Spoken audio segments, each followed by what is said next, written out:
जय श्री राम। श्री रामचरितमानस अयोध्या कांड दोहा संख्या 61 से 70 तक का पठन करूंगा अर्थ के साथ में। तो जिनके पास श्री रामचरितमानस हो वो खोल करके मेरे साथ साथ दोहराते जाएंगे, और जो लोग पढ़ने में असमर्थ हैं या रास्ते में हैं, कहीं ऑफिस में हैं, तो वो लोग जो है कि मेरे द्वारा कहे गए सभी चौपाई दोहा और अर्थ को ध्यानपूर्वक श्रवण करेंगे, उनको भी पूरा उतना ही लाभ मिलेगा। तो चलिए प्रभु श्री राम का नमन करके शुरुआत करते हैं।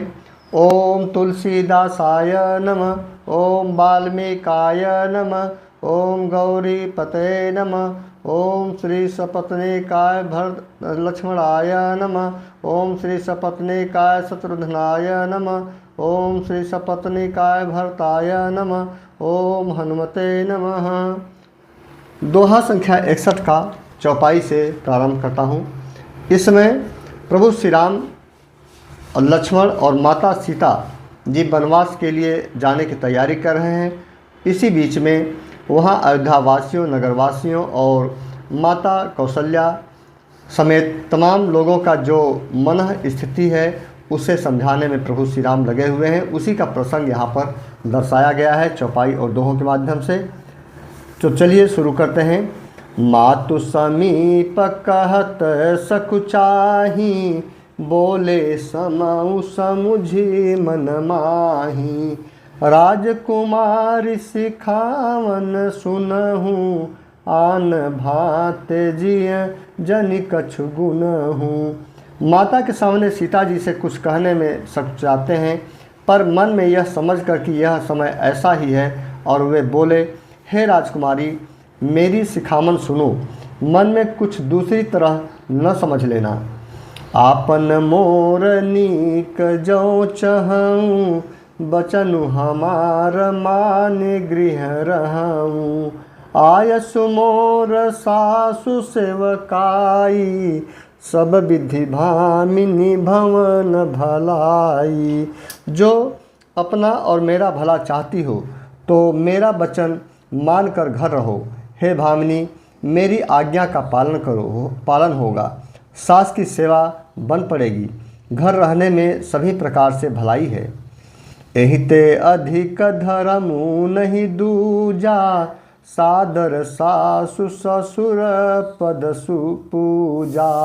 जब जब मातु करहि सुधि मोरी, होई प्रेम बिकल मति भोरी।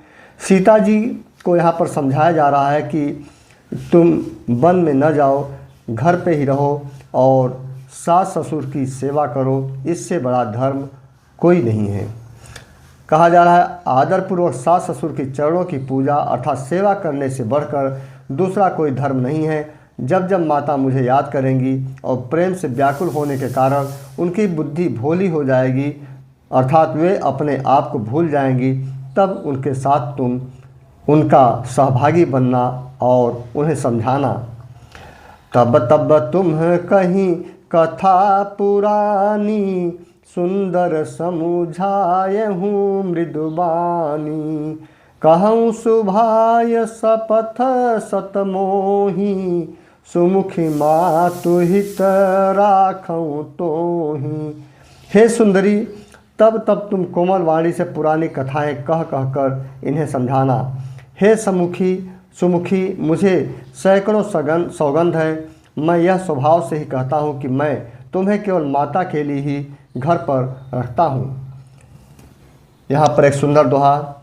गुरु श्रुति सम्मत धर्म फलु, पाई बिनहि कलेश। हठ बस सब संकट सहे, गालव नहु सनरेश। मेरी आज्ञा मानकर घर पर रहने से गुरु और वेद के द्वारा सम्मत धर्म अर्थात के आचरण का फल तुम्हें बिना ही क्लेश के मिल जाता है, किंतु हठ के बस होकर गालव मुनि और राजा नहुस आदि सब ने संकट ही सहे।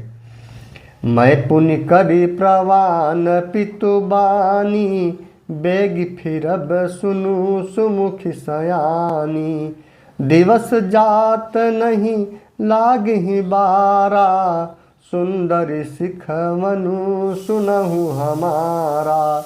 हे सुमुखी, हे सयानी सुनो, मैं भी पिता के वचन को सत्य करके शीघ्र ही लौटूंगा। दिन जाते देर नहीं लगेगी। हे सुंदरी, हमारी यह सीख सुनो। जौ हठ करहु प्रेम बस बामा, तो तुम दुख पाउब परिणामा। काननु कठिन भयंकर भारी, घोर घामु हिम बारी बयारी। अर्थात हे वामा, यदि प्रेमवश हट करोगी तो तुम परिणाम में दुख पाओगी। वन बड़ा कठिन अर्थात क्लेशदायक और भयानक है। वहाँ की धूप, जाड़ा, वर्षा और हवा सभी बड़े भयानक हैं। कुशकंटक मग काकर नाना, चलब पया दही बिनु पद त्राना। चरण कमल मृदु मंजु तुम्हारे, मार्ग अगम भूमि धर भारे। रास्ते में कुश, कांटे और बहुत से कंकड़ हैं। उन पर बिना जूते के पैदल ही चलना होगा। तुम्हारे चरण कमल कोमल और सुंदर हैं और रास्ते में बड़े बड़े दुर्गम पर्वत हैं।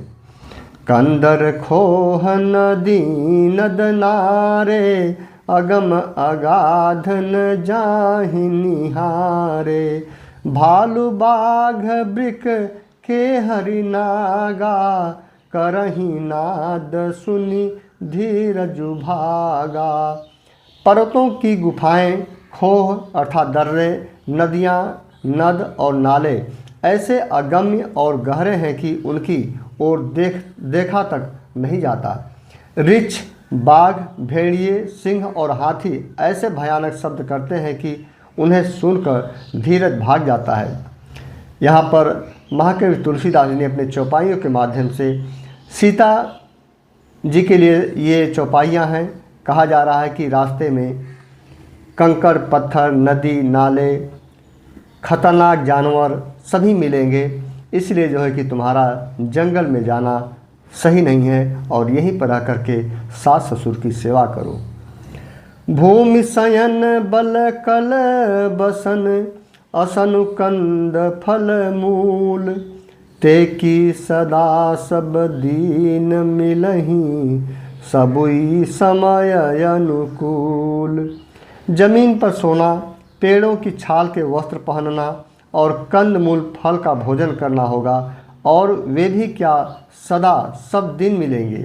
सब कुछ अपने अपने समय के अनुकूल ही मिल सकेगा। नर आहार जजनी चरही, नर आहार रजनी चर चरही। कपट बेस विधि कोटिक करही, लागई अति पहार कर पानी। विपिन विपत्ति नहीं जाई बखानी। वहाँ के जंगल के सभी तरह के जो है कि परिस्थितियों का सीता जी से को अवगत कराया जा रहा है, जिससे कि सीता जी वन के लिए जो जाने की हट कर बैठी हैं न जाएं। मनुष्यों को खाने वाले निशाचर अर्थात राक्षस फिरते रहते हैं। वे सैकड़ों प्रकार के कपट रूप धारण कर लेते हैं। पहाड़ का पानी बहुत ही लगता है। वन की विपत्ति बखानी नहीं जा सकती। ब्याल कराल बिहग बन घोरा, निशिचर निकर नारी नर चोरा। डर पहि धीर गहन सुधि आए, मृगलोचनी तुम धीरु सुभाए। वन में भीषण सर्प, भयानक पक्षी और स्त्री पुरुषों को चुराने वाले राक्षसों के झुंड रहते हैं। वन की भयंकरता याद आद आने मात्र से धीर पुरुष भी डर जाते हैं। फिर हे मृगलोचनी, तुम तो स्वभाव से ही डरपोक हो।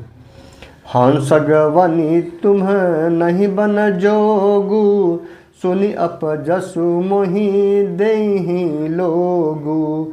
मानस सलिल सुधा प्रतिपाली, जियहि की लवन पयोधि मराली। हे हंसगमनी, तुम वन के योग्य नहीं हो। तुम्हारे बन जाने की बात सुनकर लोग मुझे अपयश देंगे, अर्थात बुरा कहेंगे। मानसरोवर के अमृत के समान जल से पाली हुई हंसनी कहीं खारे समुद्र में जी सकती है? नवरसाल बन बिहरन शीला, सोह की कोकिल विपिन करीला। रहूं भवन अस हृदय विचारी, चंद बदनी दुखु कानन भारी। नवीन आम के वन में विहार करने वाली कोयल क्या करील के जंगल में शोभा पाती है? हे चंद्रमुखी, हृदय में ऐसा विचार कर तुम घर ही पर रहो, वन में बड़ा कष्ट है। सहज सुहृदय गुरु स्वामी सिख, जो न करई सिर मानी। सो पछिताई अघाई उर, अवश्य होई हित हानि। स्वाभाविक ही हित चाहने वाले गुरु और स्वामी की सिख को जो सिर चढ़ाकर नहीं मानता, वह हृदय में भरपेट पछताता है और उसके हित की हानि अवश्य होती है। सुनि मृदु बचन मनोहर पिय के, लोचन ललित भरे जल सिय के। शीतल सिख दाहक भई कैसे, चकई है शरद चंद निस जैसे।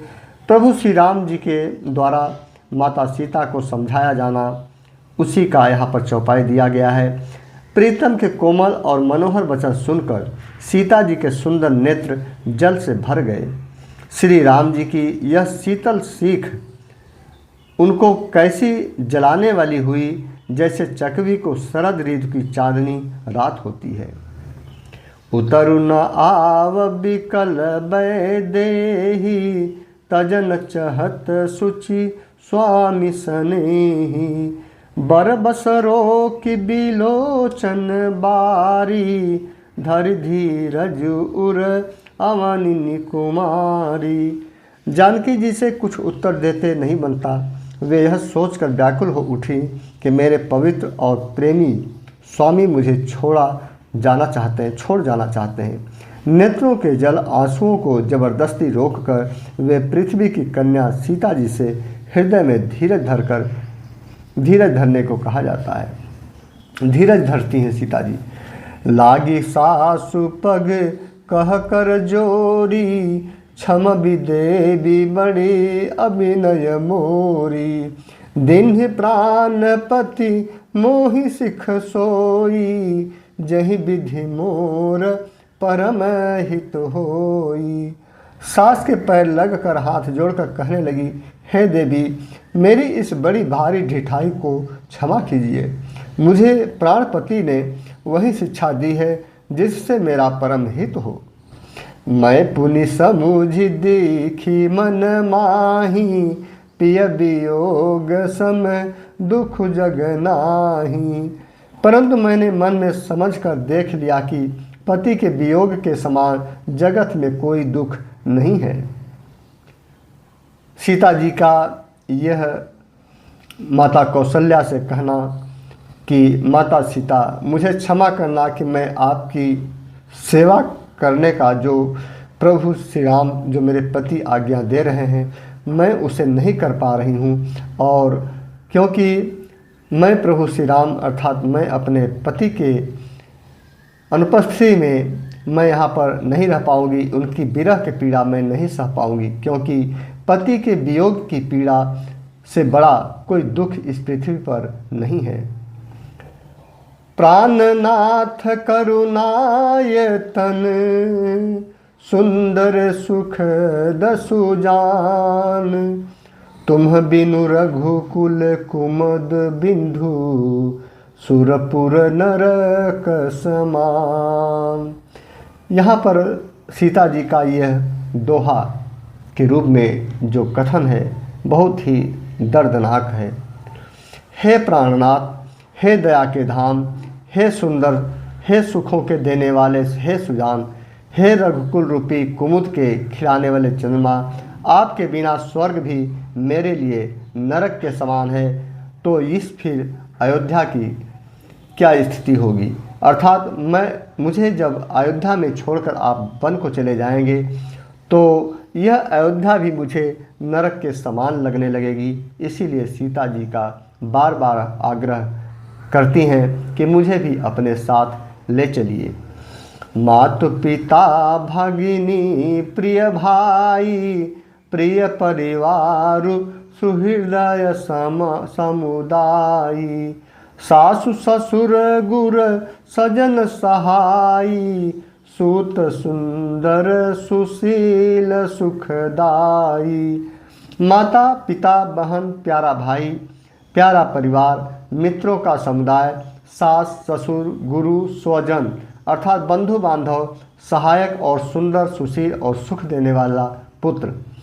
जहाँ लगी नाथ नेह अरुनाते पिय बिनुति हई तरनिहु ते ताते तनु धनु धाम धरनीपुर राजू पति विहीन सबु शोक समाजू। सीता जी कहते हैं कि कुछ भी हो लेकिन पति के बिना सब कुछ शोक समाज शोक के जैसा लगेगा। अर्थात हे नाथ, जहाँ तक स्नेह और नाते हैं पति के बिना स्त्री को सभी सूर्य से भी बढ़कर तपाने वाले हैं। शरीर धन घर पृथ्वी नगर और राज्य पति के बिना स्त्री के लिए यह सब शोक का समाज है। इस चौपाई से आशय मित्रों यह निकलता है कि पति के बिना पत्नी जिसे अर्धांगिनी कहा जाता है कितनी अधूरी हो जाती है। इस चौपाई के माध्यम से माता सीता के उस भाव विभल शब्दों से आप लोग समझ सकते हैं। भोग रोग सम भूषण भारू जम जात ना सरिस संसारू प्राणनाथ तुम बिनु जग माही मो कहूँ सुखद कतहूँ कछु नाही। भोग रोग के समान है, गहने भार रूप है और संसार यम यातना अर्थात नरक की पीड़ा के समान है। हे प्राणनाथ, आपके बिना जगत में मुझे कहीं कुछ भी सुखदाई नहीं है। जिय बिनु देह नदी बिनु बारी तैसी नाथ पुरुष बिनु नारी नाथ सकल सुख साथ तुम्हारे शरद बिमल विधु बदनु निहारे। जैसे बिना जीव के देह और बिना जल के नदी वैसे ही हे नाथ बिना पुरुष के स्त्री होती है। हे नाथ, आपके साथ रहकर आपका शरद अर्थात पूर्णिमा के निर्मल चंद्रमा के समान मुख देखने से मुझे समस्त सुख प्राप्त हो जाते हैं। खग मृग परिजन नगरु बनु बलकल बिमल दुकूल नाथ साथ सुर सदन सम परन साल सुख मूल। हे नाथ, आपके साथ पक्षी और पशु ही मेरे कुटुंबी होंगे, वन ही नगर और वृक्षों की छाल ही निर्मल वस्त्र होंगे और पर्णकुटी अर्थात पत्तों की बनी हुई झोपड़ी ही स्वर्ग के समान सुखों की मूल होगी। पर्णकुटी चित्रकूट में जहाँ से श्री रामचरितमानस का यह पाठ मैंने प्रारंभ किया है, पर्णकुटी वहीं सामने है मित्रों, जहाँ पर प्रभु श्री राम अपनी पत्तों की एक कुटिया बनाए थे और वहीं से आकर के मंदाकिनी नदी में स्नान करते थे।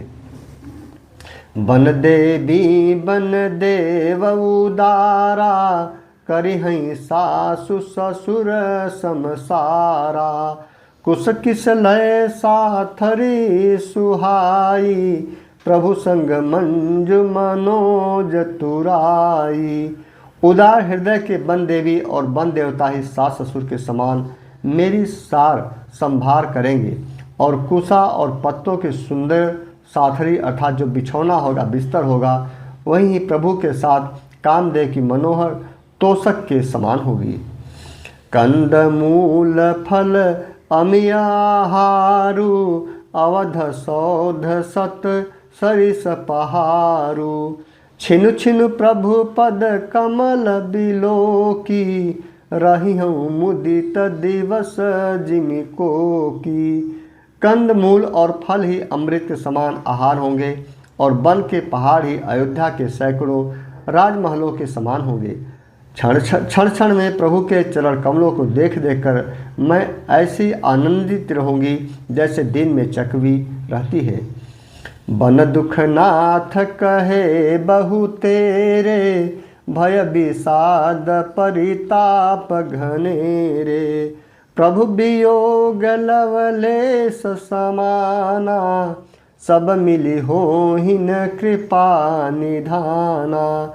हे नाथ, आपने बन के बहुत से दुख और बहुत से भय विषाद और संताप सहे, परंतु हे कृपा निधान, वे सब मिलकर भी प्रभु अर्थात आपके वियोग से होने वाले दुख के लवलेश के समान भी नहीं हो सकते।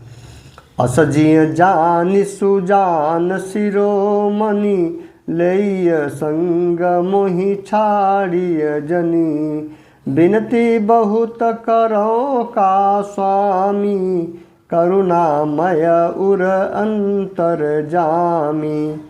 ऐसा जी में जानकर हे सुजान शिरोमणि, आप मुझे साथ ले लीजिए, यहाँ न छोड़िए। हे स्वामी, मैं अधिक क्या विनती करूं, आप करुणामय हैं और सबके हृदय के अंदर की जानने वाले हैं। राखिय अवध जो अवधि, लगी रहत जनि यही प्राण। दीन बंधु सुंदर सुखद, शील स्नेह निधान। हे दीन बंधु, हे सुंदर, हे सुख देने वाले, हे शील और प्रेम के भंडार, यदि अवधि 14 वर्ष तक मुझे अयोध्या में रखते हैं तो जान लीजिए कि मेरे प्राण नहीं रहेंगे। मोहि मग चलत न होई हारी, छिनु छिनु चरण सरोज निहारी। सब ही भांति पिय सेवा करी हूँ, मार्ग जनित सकल श्रम करी हूँ। क्षण क्षण में आपके चरण कमलों को देखते रहने से मुझे मार्ग चलने में थकावट न होगी। हे प्रीतम, मैं सभी प्रकार से आपकी सेवा करूंगी और मार्ग चलने से होने वाली सारी थकावटों को दूर कर दूंगी। पाय पखारी बैठी तरु छाही, करिहूँ बाहु मुदित मन माही। श्रम कन सहित श्याम तनु देखे, कह दुख समऊ प्राण पति पेखे। आपके पैर धोकर पेड़ों की छाया में बैठकर मन में प्रसन्न होकर हवा करूंगी, पंखा झलूंगी।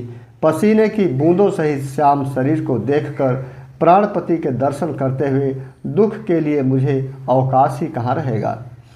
सममहि तृण तरु पल्लव डासी, पाय पलोटिहि सब निशिदासी। बार बार मृदु मूरति जोही, लागिहि तात बयारी न मोही। समतल भूमि पर घास और पेड़ों के पत्ते बिछाकर यह दासी रात भर आपके चरण दबावेगी। बार बार आपकी कोमल मूर्ति को देखकर मुझको गर्म हवा भी न लगेगी। को प्रभु संग मोहि चितवनिहारा, सिंह बंधुहि सिमि ससकचि सियारा। मैं सुकुमारी नाथ बन जोगु, तुम्हि उचित तप मो कहूँ भोगु। प्रभु के साथ रहते मेरी ओर आंख उठाकर देखने वाला कौन है, अर्थात कोई नहीं देख सकता। जैसे सिंह की स्त्री सिंहनी को खरगोश और सियार नहीं देख सकते, मैं सुकुमारी हूँ और नाथ बन के योग्य हैं। आपको तो तपस्या उचित है और मुझको विषय भोग। ऐसो बचन कठोर सुनी, जौन हृदय बिलगान। तो प्रभु विषम वियोग दुख, सही हई पावर प्राण। ऐसे कठोर वचन सुनकर भी जब मेरा हृदय न फटा तो हे प्रभु, मालूम होता है ये पामर अर्थात प्राण आपके वियोग का भीषण दुख सहेंगे। अस कहीं सिय बिकल भई भारी, बचन वियोग न सकी संभारी। देख दशा रघुपति जिय जाना, हठ राखे नहीं राखे प्राणा। ऐसा कहकर सीता जी बहुत ही व्याकुल हो गई। वे बचन के वियोग को भी न संभाल सकी। अर्थात शरीर से वियोग की बात तो अलग ही रही, बचन से भी वियोग की बात सुनकर वे अत्यंत विकल हो गईं। उनकी यह दशा देखकर श्री रघुनाथ जी ने अपने जी में जान लिया कि हठपूर्वक इन्हें यहाँ रखने से ये प्राणों को न रखेंगी, अर्थात प्राण त्याग देंगी। कहूँ कृपाल भानुकुल नाथा, परिहरि सोचु चलहूँ बन साथा। नहीं विषाद कर अवसरु जाज आजू, बेगी करहूँ बन गमन समाजू। तब कृपालु सूर्य कुल के स्वामी श्री रामचंद्र जी ने कहा कि सोच छोड़कर मेरे साथ वन को चलो। आज विषाद करने का अवसर नहीं, तुरंत वन गमन की तैयारी करो। कही प्रिय बचन प्रिया समुझाई, लगे मातु पद आशीष पाई। बेगी प्रजा दुख मेट बयाई, जननी निठुर बिसर जनि जाई। श्री रामचंद्र जी ने प्रिय वचन कहकर प्रीतमा सीता जी को समझाया, फिर माता के पैरों लगकर आशीर्वाद प्राप्त किया। माता ने कहा, बेटा जल्दी लौटकर प्रजा के दुख को मिटाना और यह निठुर माता तुम्हें भूल न जाए। फिर ही दशा विधि बहुर की मोरी, देखी हूँ नयन मनोहर जोरी। सुदिन सुघरी तात कबू हुई, जननी जियत बदन विधु जोई। हे विधाता, क्या मेरी दशा भी फिर पलटेगी? क्या अपने नेत्रों से मैं इस मनोहर जोड़ी को फिर देख पाऊंगी? हे पुत्र, वह सुंदर दिन और शुभ घड़ी कब होगी जब तुम्हारी जननी जीते जी तुम्हारा चांद सा मुखड़ा फिर देखेगी। बहुरी बच्छ कही लालू कहीं, रघुपति रघुबर तात। कबही बोलाई लगाई, हरसि निरखी हूँ गात। हे तात, वत्स कहकर, लाल कहकर, रघुपति कहकर, रघुवर कहकर मैं फिर कब तुम्हें बुलाकर हृदय से लगाऊंगी और हर्षित होकर तुम्हारे अंगों को देखूंगी। माता कौशल्या की भाव विभलता प्रभु श्री राम जी के अर्थात एक पुत्र को बन जाते समय और बहू सीता के बन जाते समय हृदय का विदार कैसा रहा होगा, समझ पाना बहुत ही मुश्किल है। लख स्नेह कातरी महतारी, बचनु न आव बिकल भई भारी। राम प्रबोधु किन्ह विधि नाना, समौ स्नेहु न जाई बखाना। यह देख कर कि माता स्नेह के मारे अधीर हो गई हैं और इतनी अधिक व्याकुल हैं कि मुंह से वचन नहीं निकलता, श्री रामचंद्र जी ने अनेक प्रकार से उन्हें समझाया। वह समय और स्नेह वर्णन नहीं किया जा सकता। तब जानकी सासु पग लागी, सुनिय माय मैं परमय भागी। सेवा समय दय बनु दिन्हा, मोर मनोरथु सफल न किन्हा। तब जानकी जी सास के पांव लगी और बोली, हे माता सुनिए, मैं बड़ी ही अभागिन हूँ। आपकी सेवा करने के समय दैव ने मुझे वनवास दे दिया, मेरा मनोरथ सफल न किया। तजब छो भुजनी छाड़िय छोहू, करम कठिन कछु दोषु न मोहू। सुनिसिय बचन सासु अकुलानी, दशा कवनि विधि कहूँ बखानी। आप क्षोभ का त्याग कर दें, परंतु कृपा न छोड़िएगा। कर्म की गति कठिन है, मुझे भी कुछ दोष नहीं है। सीता जी के वचन सुनकर सास व्याकुल हो गई। उनकी दशा को मैं किस प्रकार बखान करके कहूँ। बारही बार लाई उरलिन्ही, धरि धीरजु सीख आशीष दिन्हि। अचल हो अहि वात तुम्हारा, जब लगी गंग जमुन जलधारा। उन्होंने सीता जी को बार बार हृदय से लगाया और धीरज धरकर शिक्षा दी और आशीर्वाद दिया कि जब तक गंगा जी और यमुना जी में जल की धारा बहे तब तक तुम्हारा सुहाग अचल रहे। सीतहि सासु आशीष सिख, दिन्हि अनेक प्रकार। चली नाई पद पदुम सिरु, अतिहित बारहि बार। सीता जी को सास ने अनेकों प्रकार से आशीर्वाद और शिक्षाएं दी और वे सीता जी बड़े ही प्रेम से बार बार चरण कमलों में सिर नवाकर चलीं। समाचार जब लक्ष्मण पाए, व्याकुल बिलख बदन उठि धाये।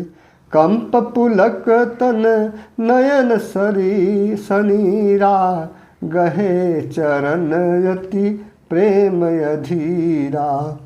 जब लक्ष्मण जी ने यह समाचार पाए तब वे व्याकुल होकर उदास मुंह उठ दौड़े। शरीर कांप रहा है, रोमांच हो रहा है, नेत्र आंसुओं से भरे हैं। प्रेम से अत्यंत अधीर होकर उन्होंने श्री राम जी के चरण पकड़ लिए। कही न सकत कछु चितवत ठाढ़े, मीनू दीन जनु जलते काढ़े। सोच हृदय विधि काहु निहारा, सब सुख सुकृतु सिरान हमारा। वे कुछ कह नहीं सकते, खड़े खड़े देख रहे हैं। ऐसे दीन हो रहे हैं मानो जल से निकाले जाने पर मछली दीन हो जाती है, अर्थात तड़पने लगती हो। हृदय में यह सोच है कि हे विधाता, क्या होने वाला है? क्या हमारा सब सुख और पूरा हो गया? मो कहु काह कहब रघुनाथा, रखी हई भवन की ले ही साथा। राम बिलो की बंधु कर जोरे, देह गेह सब सन त्रिनु तोरे। मुझको श्री रघुनाथ जी क्या कहेंगे? लक्ष्मण जी के मन में संशय है कि अब तो प्रभु श्री राम, माता सीता दोनों लोग बन के जा रहे हैं, मेरा क्या होगा? क्या मुझे भी प्रभु श्री राम अपने साथ ले चलेंगे, या आदेश कहीं ऐसा आदेश न दे दें कि मुझे यहीं रहना पड़ जाए, फिर मेरा क्या हाल होगा? वही सोच करके वो कहते हैं, सोच रहे हैं मुझको श्री रघुनाथ जी क्या कहेंगे, घर पर रखेंगे या साथ ले चलेंगे। श्री रामचंद्र जी ने भाई लक्ष्मण को हाथ जोड़े और शरीर तथा घर सभी से नाता तोड़े हुए खड़े देखा। बोले बचन राम नयनागर, सिल स्नेह सरल सुख सागर। तात प्रेम बस जन कदराहूँ, समुझ हृदय परे नाम उछाहूँ। तब नीति में निपुण और शील स्नेह सरलता और सुख के समुद्र श्री रामचंद्र जी वचन बोले, हे तात, परिणाम में होने वाले आनंद को हृदय में समझकर तुम प्रेम बस अधीर मत हो, अर्थात तुम चिंता मत करो। मातु पिता गुरु स्वामी सिख, सिर धरि करहि सुभाय। लहु लाभु तिन्ह जन्म कर, न तरु जन्म जग जाय। जो लोग माता पिता गुरु और स्वामी की शिक्षा को स्वाभाविक ही सिर चढ़ाकर उसका पालन करते हैं, उन्होंने ही जन्म लेने का लाभ पाया, नहीं तो जगत में जन्म व्यर्थ है। यहाँ पर श्री रामचरितमानस अयोध्या कांड का 70 दोहा संपन्न होता है। और इस 70 दोहा के साथ साथ मित्रों, अभी जो प्रसंग चल रहा है प्रभु श्री राम जी के वन जाने समय, माता सीता और प्रभु श्री राम का जाना तय हो गया है, लेकिन अभी लक्ष्मण का जाना संशय में है, और वही प्रसंग आगे की कड़ी में देखने को मिलेगा। प्रभु श्री राम धाता भाई लक्ष्मण को समझा रहे हैं कि मनुष्य माता पिता और गुरु और स्वामी कि जो भी सेवा करता है, यदि उसकी सेवा नहीं कर पाया तो यह मनुष्य जीवन व्यर्थ है, उसका जगत में इस संसार में जन्म लेना व्यर्थ है। इसीलिए आज के परिवेश में भी मित्रों यदि कहूँ तो बहुत से लोग जो अपने माता पिता को अनाथालय में भेज देते हैं, कष्ट देते हैं अपनी सुख सुविधाओं के लिए, उनके लिए यह दोहा बहुत ही सीखप्रद है कि सीधे लिखा गया है कि माता पिता और गुरु और स्वामी की ये जो सेवा, मतलब पत्नी के लिए कहा गया है कि स्वामी की सेवा न करे, वह जगत में उसका जन्म लेना व्यर्थ है। अगली कड़ी में फिर से मिलता हूँ मित्रों। जय श्री राम।